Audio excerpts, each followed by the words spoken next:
Les Abénaquis, appelés également le peuple de la terre de l'aurore, racontent à leurs enfants des histoires comme celles que je vais vous conter. Des contes à propos des animaux qui les entourent, pour rappeler l'importance d'entretenir des relations respectueuses et harmonieuses avec tous les êtres vivants.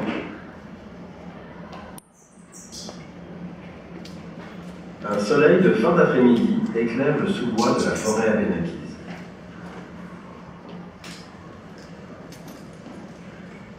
Kouninaniat, celui qui voit de loin dans la langue abénakise, marche d'un pas rapide vers son village.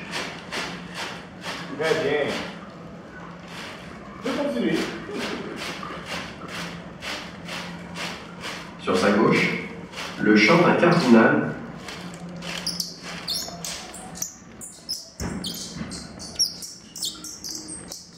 est interrompu par une troupe d'écureuils se disputant une noisette.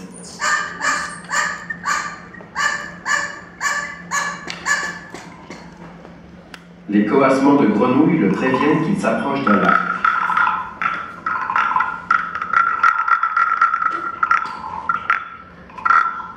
Écartant les branches d'un bouleau, Kouninaniat s'accroupit sur la berge.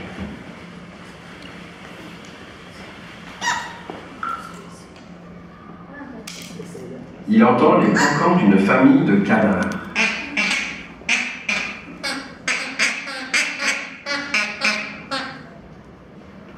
Un mouvement dans les herbes attire son attention.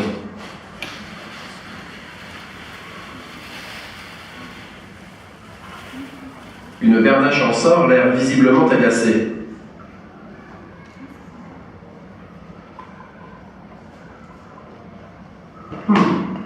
Il se passe quelque chose d'étrange ici, pense-t-il.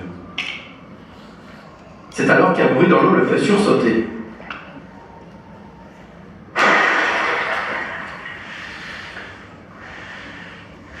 Plissant les yeux, Kouninaniat aperçoit un petit être qui retire un harpon de l'eau.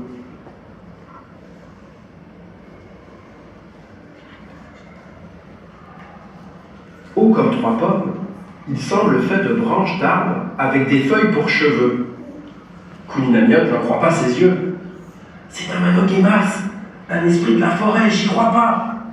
Les aînés racontent qu'on a seulement une infime chance d'en apercevoir une seule fois dans la vie. À cet instant, le temps change. Le vent agite les branches des arbres.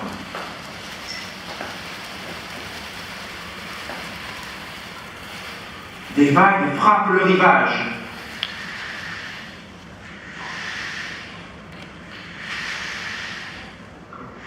Les oiseaux effrayés s'envolent. Les oiseaux.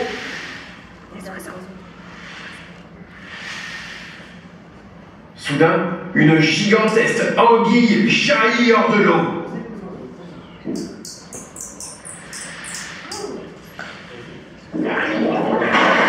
Elle engloutit le petit être. Très bien. Excellent. Et replonge dans un énorme éclaboussement.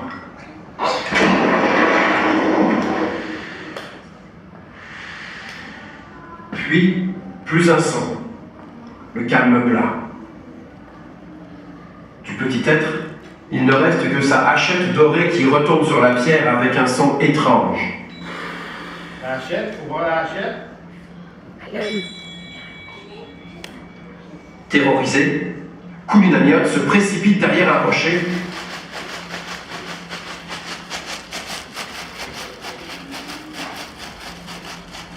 Et il tombe nez à nez avec un autre esprit de la forêt aux côtés d'un dindon sauvage.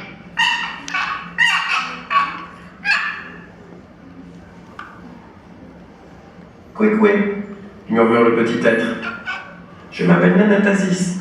Ce monstre, c'est Naomo, l'anguille géante à tête de cheval, dit-il en se bouchant le nez. Il va nous dévorer. La seule chose qui pouvait le repousser, c'est la hachette magique que portait mon ami et qui a disparu avec lui. C'est une hachette dorée? Mais je l'ai vue. Elle est tombée derrière ce rocher là-bas, s'écrie Kouninaniat. À ces mots, la surface du lac s'agite.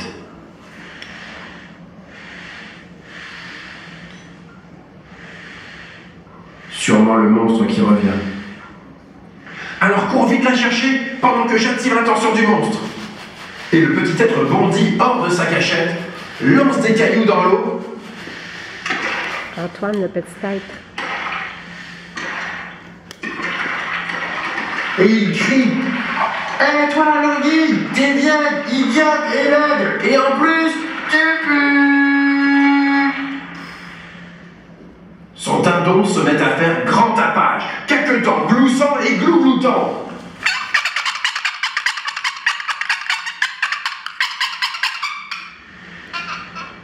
Même les écureuils et des bernaches qui passaient par là se mettent de la partie.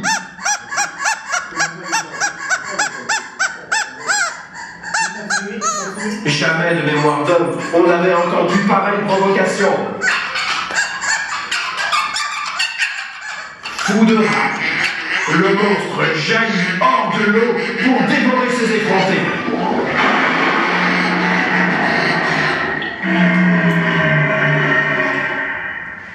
Mais Kouninaniot a eu le temps de retrouver la hachette et il la jette sur le monstre. Le temps semble alors se figer. Tout devient silencieux. Comme au ralenti, la hachette fend l'air pour se planter dans le cou du monstre.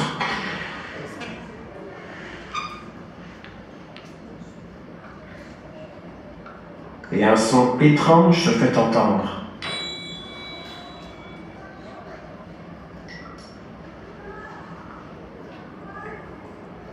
Puis, une puissante magie se déchaîne. D'abord, une brume venue de la forêt entoure le monstre.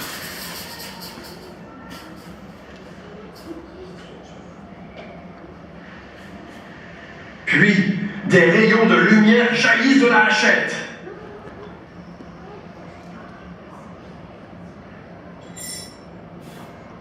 Son corps se met à vibrer.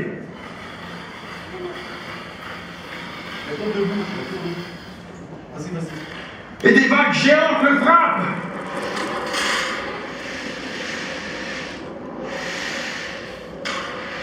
C'en est trop pour Naomo. Dans un dernier hurlement, il s'enfonce au plus profond du lac.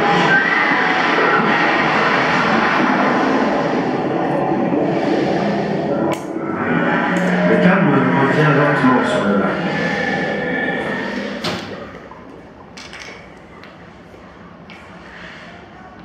Comme le soleil se couche, les premières étoiles apparaissent. La lune se lève.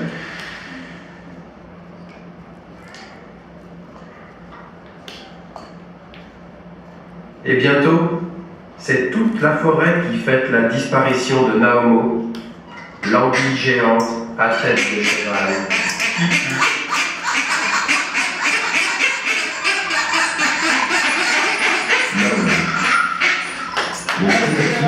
A donné également